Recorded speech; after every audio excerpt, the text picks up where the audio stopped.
Hello everyone, good morning. Radhe Radhe. कैसे हैं आप सभी लोग?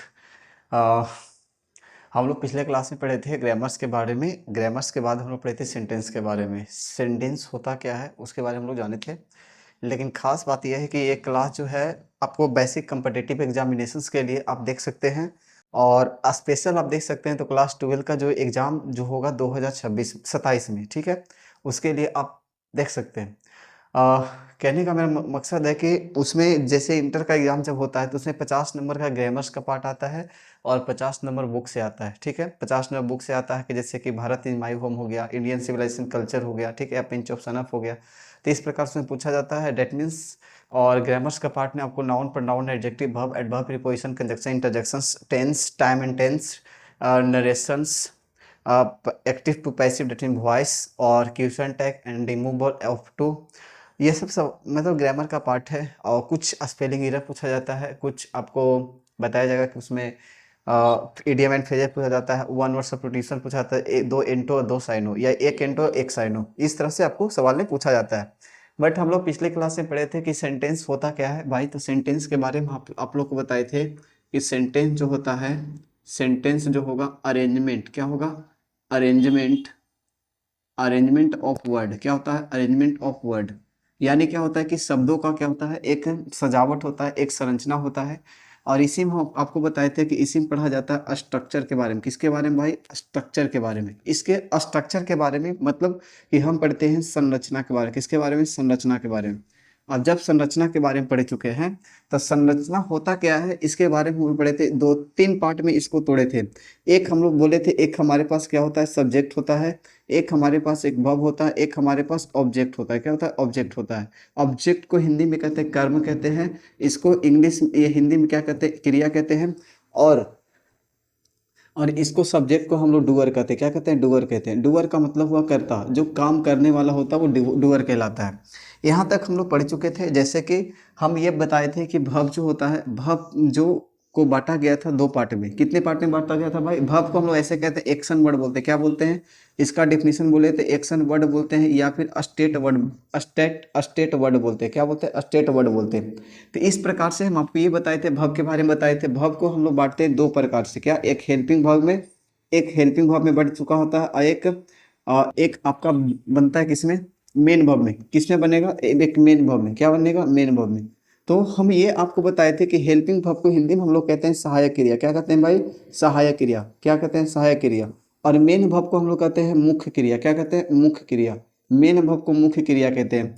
तो इसका मतलब आप समझ चुके होंगे कि हेल्पिंग वर्ब जो होता है कि इज एम, जैसे हेल्पिंग, जैसे कि मेरा कोई सहायता करने के लिए आ रहा है तो वो मेरा क्या है? सहायक है। एक कंपनी दे रहा है उधर से, जैसे कि इसमें हेल्पिंग, जैसे कोई भी वर्ड को सहायता करने के लिए आएगा तो वो हेल्पिंग वर्ब के रूप में काम करेगा। और जो उसमें मेन रहेगा, यानी जो उसमें मेन रूप में काम करता है वो मेन वर्ब कहलाता है।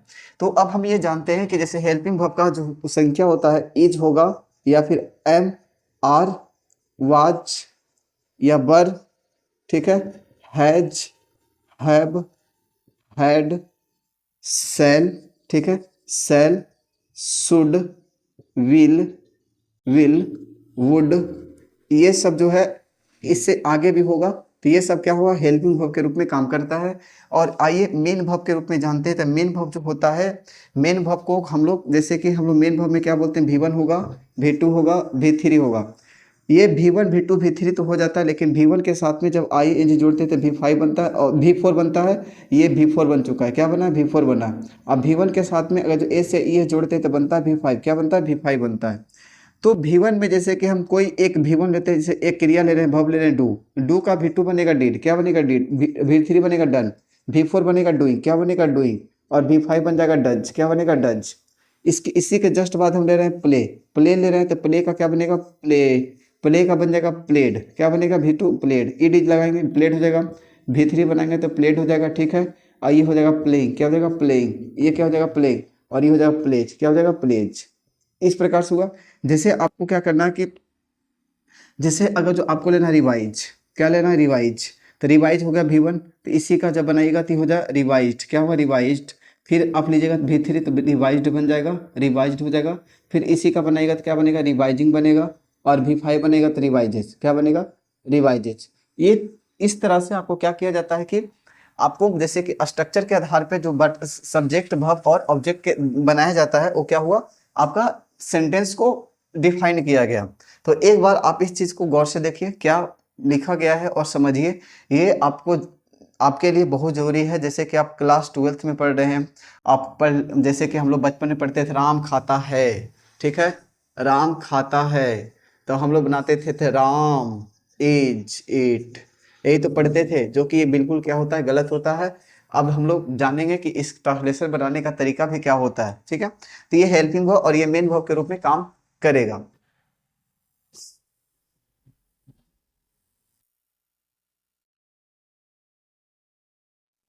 नेक्स्ट सवाल में आइए। तो हम लोग जानेंगे कि काइंड्स ऑफ सेंटेंसेस क्या होता है, ठीक है। Kinds kinds of sentence, kinds of sentence के बारे में जानेंगे कि वाक्य कितने प्रकार के होते हैं। तो सबसे पहली बात हम लोग जानेंगे फंक्शंस के आधार पे, किसके आधार पे, फंक्शन, किसके आधार पे जानेंगे, फंक्शंस के आधार पे सेंटेंस होंगे कितने प्रकार के। तो पहला इसका प्रकार होता है भाई, आप ये जान लीजिए, पहला प्रकार जो होगा असर्टिव, क्या होगा, assertive, assertive sentence, assertive sentence के रूप में ये जाना जाता है। ये असर्टिव हुआ, क्या हुआ, असर्टिव हुआ। असर्टिव जो करता है किसी चीज को क्या करता है, डिक्लेयर करने का काम करेगा, डिक्लेयर, ये डिक्लेयर करने का काम करता है, डिक्लेयर बताने का काम करेगा, बताने का कार्य करेगा, कार्य करेगा, या फिर आपको घोषणा करता है, क्या करेगा, घोषणा करेगा, क्या करेगा, घोषणा करेगा। तो असर्टिव का मतलब होता है कि इसी चीज में हम लोग को पढ़ा जाता है पॉजिटिव सेंटेंस, पॉजिटिव पढ़ा जाता है, या फिर आप जानिएगा अफर्मेटिव के बारे में, अफर, क्या जानिएगा, अफर्मेटिव, अफर्मेटिव के बारे में आपको इससे जानकारी हासिल होता है, अफर्मेटिव सेंटेंस के बारे में, ठीक है। जब अफर्मेटिव सेंटेंस के बारे में जानते थे, इसका एक स्ट्रक्चर आता है, इसका एक स्ट्रक्चर होगा कि एक हमारे पास सब्जेक्ट होता है, सब्जेक्ट के बाद में वर्ब होगा, वर्ब में क्या होगा, helping verb plus main verb का काम करेगा, और एक क्या करेगा, ऑब्जेक्ट काम करेगा, क्या करेगा, ऑब्जेक्ट, ठीक है। सब्जेक्ट को हम लोग कर्ता कहते हैं और ऑब्जेक्ट को हम लोग कर्म कहते हैं, इसको डूअर कहते हैं, ठीक है। एग्जाम्पल के तहत देखा जाए तो हम बोलेंगे क्या, जैसे हम बोले रूपाली, क्या बोले, Rupali has done her work, ठीक है, हर वर्क। जैसे हम बोल सकते हैं Mahesh, Mahesh has done, Mahesh has completed, completed work, completed his work, ठीक है। तो इस प्रकार से क्या है कि आप ये जानिए कि रूपाली हमारे पास और महेश हमारे पास क्या हुआ, एक सब्जेक्ट का काम कर रहा है, ठीक है। सब्जेक्ट का मतलब ये क्या हो गया, डूअर हुआ, क्या हुआ, डूअर हुआ। और जब ये डूअर हो चुका है तो ये जो हमारे पास ये हैज है, हैज ही बता रहा है कि हम क्या है, एक हेल्पिंग वर्ब, एक सहायक क्रिया के रूप में आए हैं। और कंप्लीटेड जो है हमारे पास क्या है, मेन वर्ब है जो मुख्य क्रिया के रूप में आए। और जो बाकी बच चुका है वो क्या है, एक ऑब्जेक्ट के रूप में क्या कर रहा है, काम कर रहा है। ये हमारे पास था किसके बारे में, तो फंक्शंस के आधार पे पहला था हमारा असर्टिव सेंटेंस, या फिर असर्टिव सेंटेंस को क्या कहना क्या है कि ये डिक्लेयर करने का काम करेगा या फिर घोषणा करेगा, ठीक है।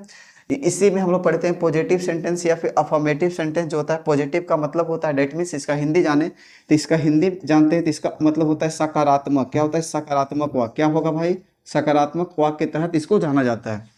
अब इसी में इसी का दूसरा है, इसी का दूसरा बी नंबर पे आप देखिएगा, तो इसी को हम क्या कहते हैं, निगेटिव सेंटेंस, क्या कहते हैं, निगेटिव सेंटेंस। अब निगेटिव सेंटेंस का मतलब होता है कि जिसमें क्या हो, ना मतलब कि ना बोलने का आदत हो, वो क्या कहलाएगा, निगेटिव सेंटेंस के अंतर्गत रखा जाता है। तो आप इस चीज को बता सकते हैं, अगर जो आप को पता है तो आप बताइए कि निगेटिव सेंटेंस होता क्या है, ठीक है।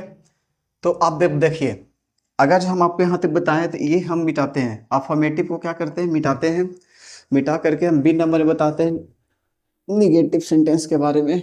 आखिर निगेटिव होता क्या है,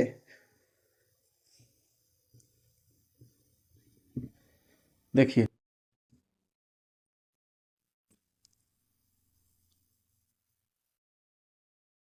बी नंबर पे जानिएगा निगेटिव, बी नंबर पे क्या जानिए, negative, negative, negative sentence, negative sentence. अब निगेटिव सेंटेंस जो होता है इसको हिंदी में कहते हैं नकारात्मक, क्या बोलते हैं, नकारात्मक वाक्य।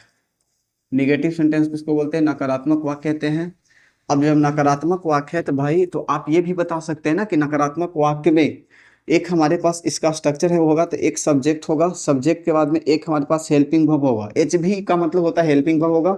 हेल्पिंग वर्ब के बाद हम नोट का प्रयोग करेंगे, नोट के बाद हम लोग मेन वर्ब का प्रयोग करेंगे, उसके बाद हम क्या करेंगे, ऑब्जेक्ट का प्रयोग करेंगे। किसका करेंगे, ऑब्जेक्ट का प्रयोग करेंगे। यानी कि एक सब्जेक्ट का काम करेगा, एक हेल्पिंग वर्ब, इसमें जो नोट लगा है यही निगेटिव सेंटेंस को क्या करेगा, निगेटिव बनाएगा। क्या बनाएगा, निगेटिव बनाएगा। जैसे हम बोले Kiran, Kiran has not done her work. ठीक है। अब देखिए जैसे हम बोले Rupali, Rupali has not read a book. ठीक है। जैसे हम बोले Snehlata, Snehlata has not written written an epistle. ठीक है, रिटेन एन एपिस्टल। अब बता सकते हैं कि जैसे हमारे पास स्नेहलता हुई, रूपाली हुई, किरण हुई। ठीक है, तो ये सब जो है ये सब क्या है, एक सब्जेक्ट का काम कर रहा है, डेट मीन्स डूअर है ये। उसके बाद में ये हैज जो आया हमारे पास एक हेल्पिंग वो काम करेगा। नोट जो आया, नोट हम इसके जानते हैं ऐसे एडवर्ब के रूप में जानते हैं। ठीक है, नोट को हम लोग एडवर्ब के रूप में जानते हैं, ये हमारे पास मेन वर्ब हुआ। ठीक है, और जो बचा वो हमारे पास क्या हुआ, ऑब्जेक्ट हुआ। ठीक है, ये ऑब्जेक्ट का काम करेगा। तो इस प्रकार से देखिए हम निगेटिव वर्ड को क्या किया, निगेटिव वर्ड को भी बताए हैं। और निगेटिव वर्ड के बारे में हम यही बताएं आपको कि क्या होगा, फंक्शंस के आधार पे सेंटेंस को जैसे हम लोग बांटे थे। तो पहला हम क्या बांटे हैं, पहला हम बांटे असर्टिव सेंटेंस को हम लोग दो भागों बांटे, एक निगेटिव बांटे, एक एक हम पॉजिटिव बांटे हैं। तो इस प्रकार से आप देख सकते हैं क्या क्या लिखा हुआ है। अश्लीलता हो गई सब्जेक्ट, हैज हमारे पास नोट जो है एडवर्ब का काम करेगा, और रिटेन जो है हमारे पास मेन वर्ब, और एन एपिस्टल जो हमारे पास क्या काम कर रहा है, तो ऑब्जेक्ट का काम कर रहा है। नेक्स्ट पार्ट में हम लोग पढ़ेंगे दो नंबर पे इंट्रोगेटिव। क्या पढ़ेंगे, इंट्रोगेटिव सेंटेंस। क्या पढ़ेंगे, इंट्रोगेटिव, इंट्रोगेटिव, इंट्रोगेटिव सेंटेंस के बारे में जानेंगे। इंट्रोगेटिव सेंटेंस होता क्या है, तो इसके बारे में एक नज़र से आप देखिए कि नेगेटिव क्या होता है और लिखिए।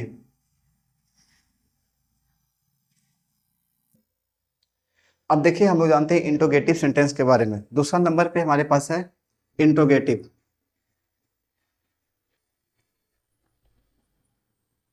इंट्रोगेटिव सेंटेंस, इसमें क्या होता है, क्वेश्चंस को पूछा जाता है, क्वेश्चंस को पूछा जाएगा, आस्क दिस क्वेश्चन। ठीक है। अब क्या है कि जैसे क्वेश्चंस को पूछा जाता है तो इसमें भी बहुत प्रक्रिया होगा ना। जैसे कि हम आपसे पूछे कि क्या आपने ताजमहल देखा है, हमसे पूछे आपसे पूछे क्या आपने लाल किला देखा है, तो आपका जवाब होगा यस या नो में। यही तो जवाब होगा, चाहे आपका जवाब होगा यस, चाहे आपका जवाब होगा नो। इसके अलावा आपके जवाब पास कोई जवाब भी नहीं होगा। तो सबसे पहले हम इसे पढ़ेंगे जिसमें जिसे हम यस या नो का जवाब देते हैं, हम इसको बोलते हैं क्लोज एंडेड। क्या बोलते हैं, क्लोज एंडेड सवाल बोलते हैं। क्या बोलते हैं, जिसमें जवाब क्या हो, यस हो या फिर नो हो, हम इसे क्या बोलते हैं, क्लोज एंडेड का सवाल बोलते हैं। तो आप ये जानिए कि इसका स्ट्रक्चर क्या होगा, क्लोज एंडेड का स्ट्रक्चर क्या होगा। तो सबसे पहली बात, जैसे आपसे सवाल को पूछा गया है तो स्ट्रक्चर में सबसे पहले आपका क्या होगा, जो हमारे पास हेल्पिंग वर्ब जो काम करता है वो पहले आता है।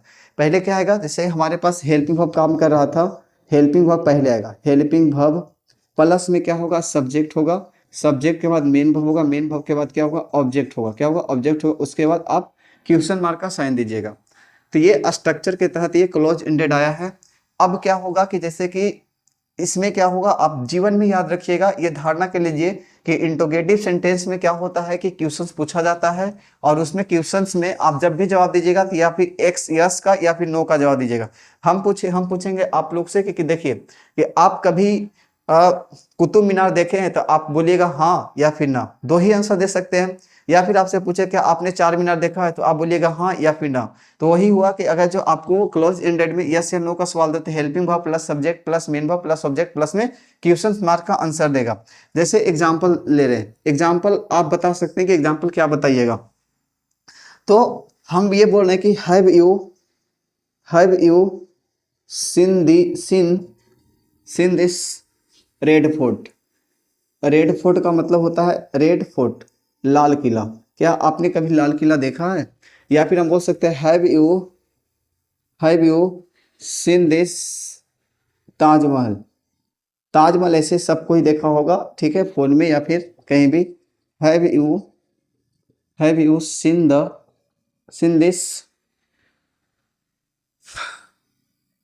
दिस चार मीनार। चार मीनार। अब देखिए ये तीनों जो है, तीनों सेंटेंस में क्या गलत है क्या सही है, आप बता सकते हैं क्या गलत है क्या सही है, बताइए। सिंदिस होगा कि सिंदा होगा, क्या हो सकता है। ऐसे आपको पता है कि रेड फोर्ट, ताजमहल, चार मीनार के नाम के पहले आर्टिकल क्या आता है भैया, द आता है। क्या आता है, द आता है। तो इसलिए हम इसके पहले आर्टिकल क्या यूज करेंगे, आर्टिकल नंबर द का यूज करेंगे। तो ये था आपका क्लोज एंडेड। एक सवाल इसमें होता है ओपन एंडेड के बारे में।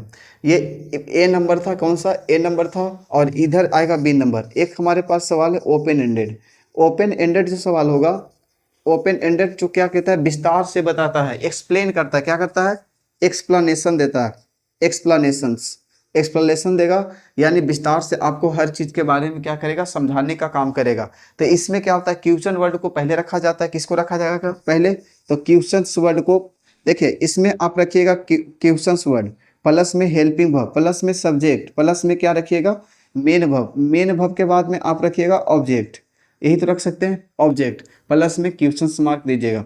क्वेश्चन वर्ड में आपके पास क्या क्या होगा, तो क्वेश्चन वर्ड में आपके पास व्हाट होगा, हु होगा, हाउ होगा, ठीक है, वेयर होगा, ये सब क्वेश्चन वर्ड होगा। प्लस में जो भी हमारे पास हेल्पिंग वर्ब है, सब्जेक्ट है, उसके बाद मेन वर्ब है, उसके बाद ऑब्जेक्ट है, उसके बाद क्वेश्चन मार्क है। इस प्रकार से क्या है कि आपके पास क्या आया है, क्वेश्चन वर्ड के रूप में आता है। जैसे आपसे बोल दें, मिटाते हैं ये,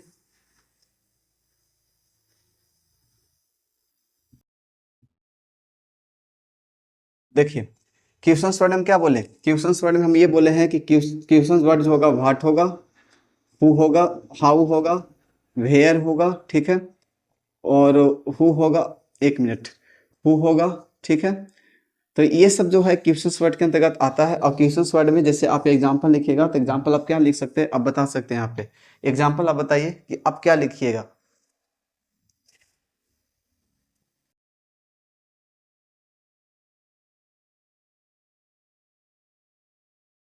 देखिए, what have you what have you seen in the Taj, ठीक है। जैसे आप बोल सकते हैं वेयर डू यू